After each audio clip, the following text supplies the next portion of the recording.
going on YouTube? Welcome back to Spare Change.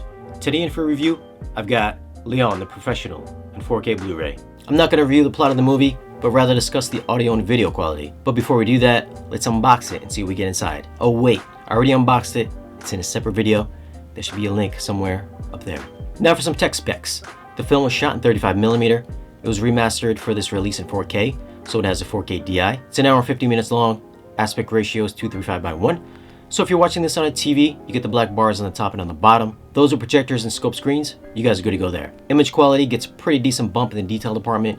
The 2K disc was noticeably softer in comparison. I noticed the sharpness increase immediately. There's a scene where Leon takes Matilda outside to the rooftop, and the clarity here made a lot of recent releases look dated in comparison. The textures in their clothing and in the surroundings were razor sharp, and I saw almost no film grain here at all. That seemed like a normal recurrence that any outside shots were almost grain free. But the rest of the film did have a very fine layer of grain throughout.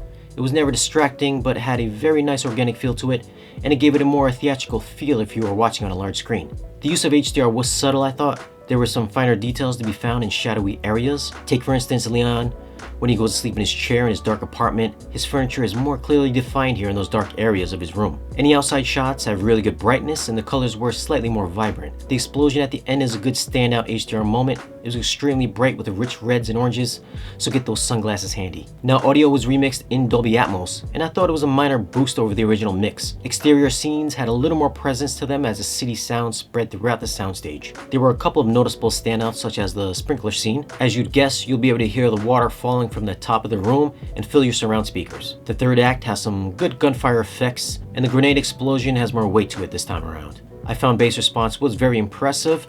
There was always a very low rumble before a tense or action scene would happen. Dialogue was always clear, so no issues there. Overall, it was a good mix, though nothing you'd break out the disc for to demo anything. So for audio, I'd give it a 7. Video, I'd give it a 9.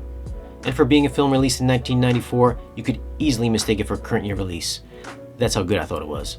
So should you pick this up? If you're a fan of the film, I think it's a no-brainer. Other studios should take note. If Sony can take an old film like this and make it look better than, say, both recent Planet of the Apes movies, then there should be no excuse more transfers can have a quality 4K DI. Now if you enjoyed the video, check out our Patreon page for exclusive content. If you liked it, give us a thumbs up. If you loved it and can't live without it, give us a thumbs down. And don't forget to subscribe. And we'll see you guys again in the next video.